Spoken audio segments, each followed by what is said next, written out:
മലയാളികളുടെ IS ബന്ധവുമായി ബന്ധപ്പെട്ട് മുംബൈയിൽ അറസ്റ്റിലായ അർഷിദ് ഖുറേഷിയെയും റിസ്വാൻ ഖാനെയും കൊച്ചിയിലെത്തിച്ചു.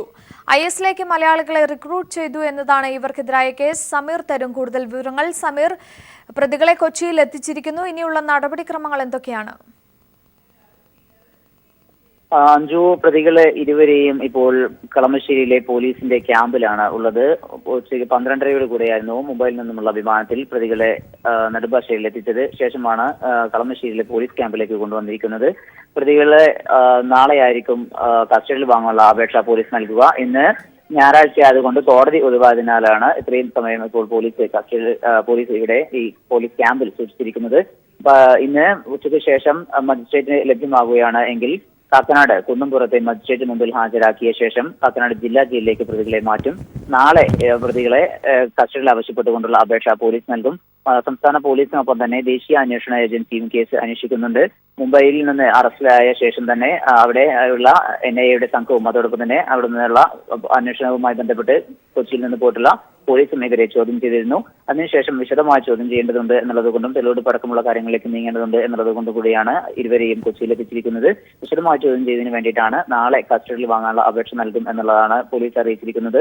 നമുക്കറിയാം, ഈ കേസുമായി ബന്ധപ്പെട്ട് ഏറെ നിർണായകമായിട്ടുള്ള ഒരു വഴിത്തിരിവായിരിക്കും ഈ രണ്ടുപേരുടെയും അറസ്റ്റ് എന്ന് തന്നെയാണ് നമുക്ക് മനസ്സിലാക്കാൻ കഴിയുന്നത്. പ്രത്യേകിച്ചും തമ്മനം സ്വദേശിനിയായിട്ടുള്ള മറീന എന്ന മറിയയുടെ തിരോധാനവുമായി ബന്ധപ്പെട്ട് അവരുടെ സഹോദരൻ നൽകിയ കേസിന്റെ അന്വേഷണത്തിനിടയിലാണ് ഖുറേഷിയും സുഹൃത്തു കൂടിയായിട്ടുള്ള റിസ്വാൻ ഖാനും പിടിയിലാവുന്നത്. ഇപ്പോൾ മറീനയുടെ ഭർത്താവായിട്ടുള്ള യഹിയയ്ക്ക് വേണ്ടിയുള്ള അന്വേഷണം പോലീസ് നടത്തിക്കൊണ്ടിരിക്കുകയാണ്. അതോടൊപ്പം തന്നെ മറീനയെ അടക്കമുള്ള മറ്റ് 21 പേരാണ് സംസ്ഥാനത്ത് നിന്നും കാണാതായിട്ടുള്ളത്. വിവിധ ഇടങ്ങളിൽ നിന്ന് പല സമയങ്ങളിലായി ഇവരുടെ തിരോധാനം ഉണ്ടായിട്ടുണ്ട്. ഇവരുടെ തിരോധാനവുമായി ബന്ധപ്പെട്ട് ഇരുവർക്കും വ്യക്തമായ പങ്കുണ്ട് എന്നാണ് പോലീസ് സംശയിക്കുന്നത്.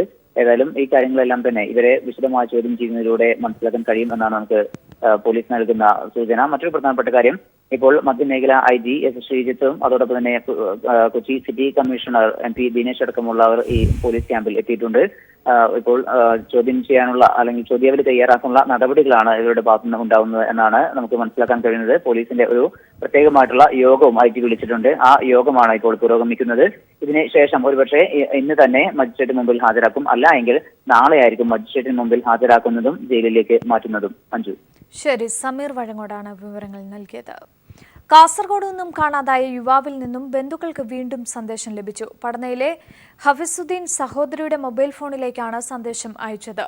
അഫ്ഗാനിസ്ഥാനിലെ തോറാബോറയിൽ നിന്നാണ് സന്ദേശം വാട്സ്ആപ്പ് മുഖേന അയച്ചത്. കാസർഗോഡ് നിന്നും കാണാതായ 17 പേരിൽ ഒരാളാണ് പടന്ന PHC റോഡിലെ താമസക്കാരനായിരുന്ന ഫഹിസുദ്ദീൻ. ഈ യുവാവും കാണാതായ മറ്റുള്ളവർ നാടുവിട്ടതിന് സമീപ ദിവസങ്ങളിൽ തന്നെയാണ് വീട് വിട്ടുപോയത്. നാടുവിട്ട് ദിവസങ്ങൾക്കുള്ളിൽ ഉമ്മയെ ഫോണിൽ ബന്ധപ്പെട്ടിരുന്നു. ഈ സമയത്ത് ഫഹിസുദ്ദീൻ രാജ്യം വിട്ടിരുന്നില്ല. ചെറിയ പെരുന്നാളിന് നാട്ടിൽ തിരിച്ചെത്തുമെന്നും അറിയിച്ചിരുന്നു. എന്നാൽ നാട്ടിലേക്ക് തിരിച്ചുവരാതെ ഇന്ത്യ വിട്ട യുവാവ് പെരുന്നാൾ ദിവസം ആശംസാ സന്ദേശം അയക്കുകയും ഇനി നാട്ടിലേക്കില്ലെന്നും ഇപ്പോഴുള്ള സ്ഥലം ദൈവത്തിന്റെ നാടാണെന്നും സൂചിപ്പിച്ചിരുന്നു. തുടർന്ന് വീണ്ടും ഫഹിസുദ്ദീൻ അയച്ച സന്ദേശമാണ് കഴിഞ്ഞ ശനിയാഴ്ച സഹോദരിയുടെ ഫോണിൽ ലഭിച്ചത്. നാട്ടിൽ ഫഹിസ് അതേ സിം തന്നെയാണ് വാട്സാപ്പ് മുഖേന സന്ദേശമയക്കാൻ ഉപയോഗിച്ചത്. ഇവിടെ സുഖമായിരിക്കുന്നു എന്നതായിരുന്നു സന്ദേശം. ഇത് പോലീസിന് കൈമാറിയതിനെ തുടർന്ന് നടത്തിയ പരിശോധനയിൽ സന്ദേശമയച്ച മൊബൈൽ ടവർ മേഖല അഫ്ഗാനിലെ തോറാബോറയാണെന്ന് തിരിച്ചറിഞ്ഞു. അൽഖ്വയ്ദ നേതാവായിരുന്ന കൊല്ലപ്പെട്ട ഒസാമ ബിൻ ലാദന്റെ ഒളിസങ്കേതമായിരുന്നു തോറാബോറ. മറ്റു ചിലരിൽ നിന്ന് കാണാതായയുടൻ സന്ദേശങ്ങൾ ലഭിച്ചിരുന്നതും അഫ്ഗാൻ അതിർത്തിയിൽ നിന്നായിരുന്നു. ബിരുദധാരിയായ ഫഹിസുദ്ദീൻ നാടുവിട്ടതിന് 3 മാസം മുൻപ് മാത്രമാണ് വിവാഹിതനായത്. ബിസിനസ് കുടുംബത്തിലെ അംഗമായിരുന്നു. തീവ്ര സലഫി വിശ്വാസിയായിരുന്ന Fahisuddin. News bureau, Kasaragod. Blue blackmailing കേസിലെ മുഖ്യപ്രതികളിൽ ഒരാൾ തിരുവനന്തപുരത്ത് പിടിയിൽ. കൊല്ലം ഇരവിപുര സ്വദേശി അഞ്ജലി എന്ന പ്രിയയാണ് പിടിയിലായത്. മെഡിക്കൽ കോളേജ് പോലീസാണ് ഇവരെ പിടികൂടിയത്. സുനിൽ ചേർന്നു കൂടുതൽ വിവരങ്ങൾ നൽകാൻ. സുനിൽ, മറ്റു വിവരങ്ങൾ കൂടി. അഞ്ജു, സർക്കാർ ഉദ്യോഗസ്ഥനെ വീട്ടിലേക്ക് വിളിച്ചു വരുത്തി വിവസ്ത്രനാക്കിയ ശേഷം നഗ്നയായ സ്ത്രീക്കൊപ്പം നിർത്തി ഫോട്ടോ എടുത്ത് ഭീഷണിപ്പെടുത്തി പണം തട്ടാൻ ശ്രമിച്ച കേസിൽ 4 പേരെ തിരുവനന്തപുരം മെഡിക്കൽ കോളേജ് പോലീസ് കഴിഞ്ഞ ദിവസം അറസ്റ്റ് ചെയ്ത് കോടതി റിമാൻഡ് ചെയ്തിരുന്നു. ഇവരുടെ പ്രധാന കണ്ണിയായ കൊല്ലം ഇരവിപുരം സ്വദേശിനി പ്രിയ, 26-കാരിയായ പ്രിയ എന്ന അഞ്ജലിയാണ് ഇന്ന് മെഡിക്കൽ കോളേജ് പോലീസ് അറസ്റ്റ് ചെയ്ത് ഇരവിപുരത്ത് വെച്ചാണ് അറസ്റ്റ് ചെയ്തത്. ഈ പ്രിയയാണ് കൊല്ലത്ത് ട്രെയിനിൽ വെച്ച് സർക്കാർ ഉദ്യോഗസ്ഥരെ പരിചയപ്പെട്ട ശേഷം തിരുവനന്തപുരത്ത് കുമാരപുരത്തെ വീട്ടിലെത്തിച്ച് സ്ത്രീക്കൊപ്പം നിർത്തി നഗ്ന ഫോട്ടോ എടുപ്പിച്ച് ഭീഷണിപ്പെടുത്തി പണം തട്ടാൻ ശ്രമിച്ചത്. ഈ സംഘം കൂടുതൽ ഇത്തരത്തിൽ പലരിൽ നിന്ന് പണം തട്ടിയതായി പോലീസ് ഉദ്യോഗസ്ഥർക്ക് അന്വേഷണത്തിൽ വെളിവായിട്ടുണ്ട്. അതുകൊണ്ട് തന്നെ ഇവരെ കൂടുതൽ ചോദ്യം ചെയ്യലിന് വേണ്ടി പിന്നീട് കസ്റ്റഡിയിൽ വാങ്ങുമെന്നാണ് മെഡിക്കൽ കോളേജ് CI അറിയിച്ചിരിക്കുന്നത്. കഴിഞ്ഞ ദിവസം ഇവരെ കൂടുതൽ ചോദ്യം ചെയ്തപ്പോൾ ഇവർ തിരുവനന്തപുരത്തെ പല കേന്ദ്രങ്ങളിൽ അനാശാസ്യ കേന്ദ്രങ്ങൾ പ്രവർത്തിപ്പിച്ചിരുന്നുവെന്നും അത്തരത്തിൽ പലരും ഇവരുടെ ഇരകളായി എത്തി ഇത്തരത്തിൽ കബളിപ്പിക്കപ്പെട്ടുവെന്നും ബോധ്യപ്പെട്ടിട്ടുണ്ട്. ഇതിന്റെ കൂടുതൽ ചോദ്യം ചെയ്യലും ഇതിനകത്ത് കൂടുതൽ പേർ ഉൾപ്പെട്ടിട്ടുണ്ട് എന്നുള്ളതും അതിന്റെ അടിസ്ഥാനത്തിൽ മറ്റുള്ളവരെ അന്വേഷിച്ച് കസ്റ്റഡിയിൽ എടുക്കുന്നതിന് വേണ്ടിയുള്ള തുടർ നടപടികൾ പുരോഗമിക്കുകയാണെന്നും പോലീസ് വ്യക്തമാക്കി. ശരി, സുനിലാണ് വിവരങ്ങൾ നൽകിയത്. കൊല്ലം കളക്ടറേറ്റിലുണ്ടായ സ്ഫോടനത്തിനു പിന്നിൽ അല്ലുമ്മയാണെന്ന വാർത്തകൾക്ക് സ്ഥിരീകരണമില്ലെന്ന് കേരള പോലീസ്. അതേസമയം സ്ഫോടനത്തിന് ഉപയോഗിച്ച ടൈമർ ആന്ധ്രയിൽ നിന്ന് കൊണ്ടുവന്നതാണെന്ന് കണ്ടെത്തി.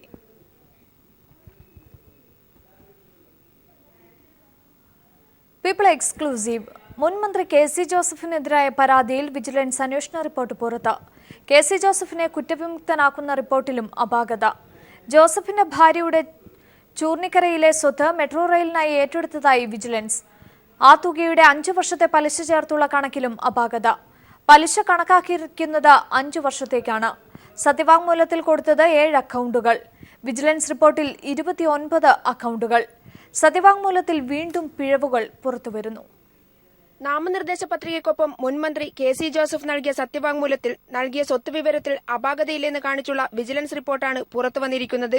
എന്നാൽ റിപ്പോർട്ട് സൂക്ഷ്മമായി പരിശോധിച്ചാൽ റിപ്പോർട്ടിൽ പറയുന്ന കാര്യങ്ങളിൽ തന്നെ അപാകതകൾ വ്യക്തമാകുന്നു. 2011 KC ജോസഫ് നൽകിയ സത്യവാങ്മൂലത്തിൽ 16,97,000 രൂപയാണ് ജംഗമ ആസ്തി.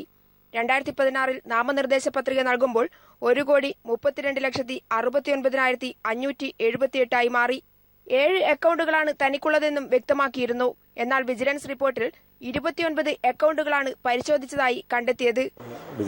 വിജിലൻസ് റിപ്പോർട്ട് പരിശോധിച്ചപ്പോൾ ആദ്യം തന്നെ നമുക്ക് മനസ്സിലാക്കാൻ പറ്റിയത് നോർക്കയുടെ ചുമതലയുള്ള മന്ത്രിയുടെ മകന്റെ വിദേശ അക്കൗണ്ട് വഴി ഹെവി ട്രാൻസാക്ഷൻസ് നടന്നിട്ടുണ്ടെന്ന് പറഞ്ഞിരിക്കുന്നത്. അദ്ദേഹത്തിന്റെ അക്കൗണ്ടിൽ കൂടെ വന്നിരിക്കുന്ന ഒരു തുക പോലും അക്കൗണ്ട് ചെയ്യപ്പെട്ടിട്ടില്ല.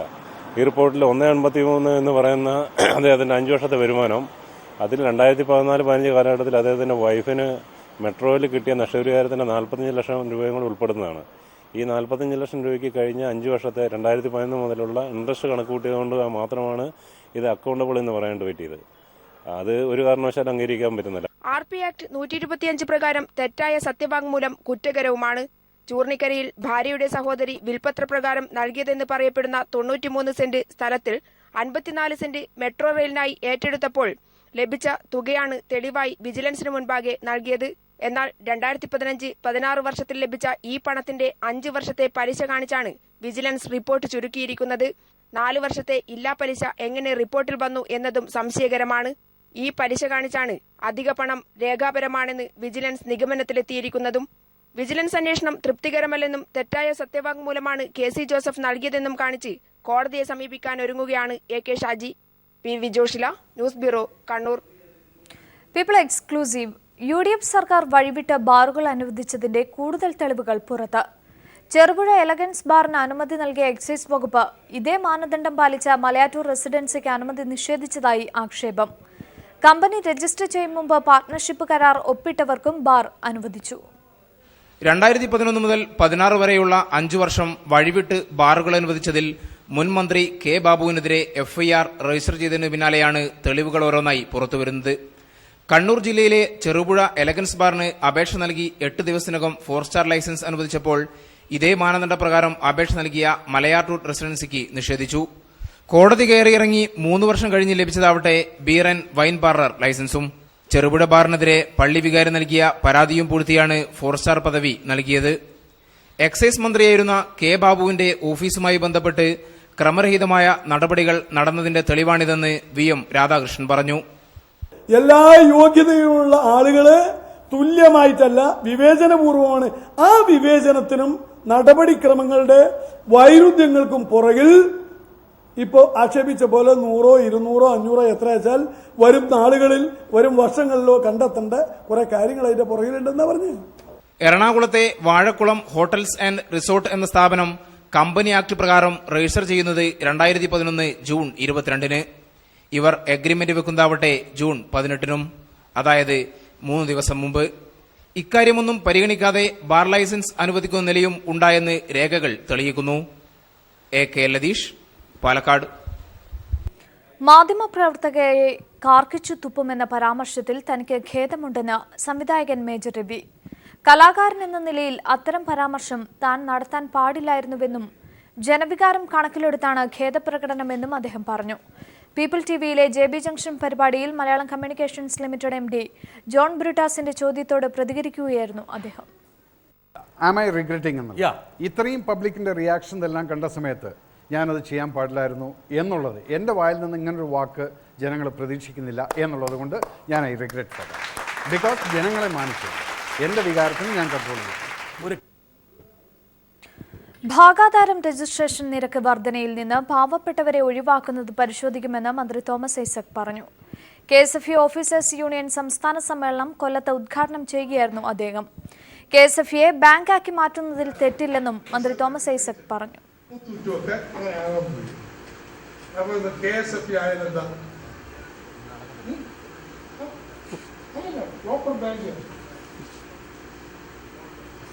ആ ബാങ്കേഴ്സ് എല്ലാവരും ഏകണ്ഠമായി പറഞ്ഞത് ഒരു പ്രശ്നം, നിങ്ങൾ ബാങ്കേഴ്സ് ആയിട്ടില്ല. സോ നമുക്ക് intensive HR programme, human resource development.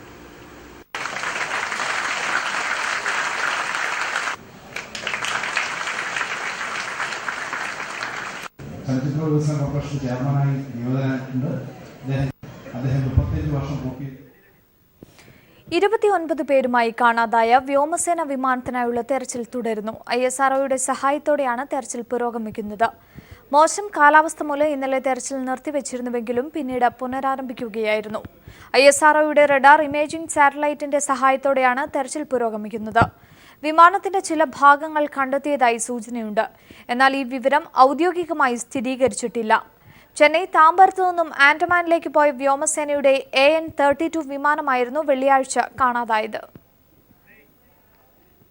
വയനാട്ടിലെ പ്രശസ്ത ആദിവാസി കുടുംബം പരമ്പരാഗതമായി നിർമ്മിക്കുന്ന ജീമുത ഭൃംഗ ഹെർബൽ ഹെയർ ഓയിൽ പുറത്തിറക്കി. തൃശൂരിൽ നടന്ന ചടങ്ങിൽ കൃഷിമന്ത്രി VS സുനിൽകുമാറാണ് വിപണനോദ്ഘാടനം നിർവഹിച്ചത്. കമ്പനിയുടെ വെബ്സൈറ്റ് ഉദ്ഘാടനം ടെലിവിഷൻ താരം ഫിറോസ് നിർവഹിച്ചു. ആൽഫ ട്രേഡിംഗ് കമ്പനിയാണ് പുത്തൂർ ആയൂർ ഫാർമയുമായി സഹകരിച്ച് Jeemutha Bhringa herbal hair oil വിപണിയിലെത്തിക്കുന്നത്. ആൽബ ട്രേഡിംഗ് കമ്പനി മാനേജിംഗ് പാർട്ണർമാരായ Sankaranarayanan, Muraleedharan, marketing manager Pradeep, corporation mayor Ajitha Jayarajan തുടങ്ങിയവർ പങ്കെടുത്തു.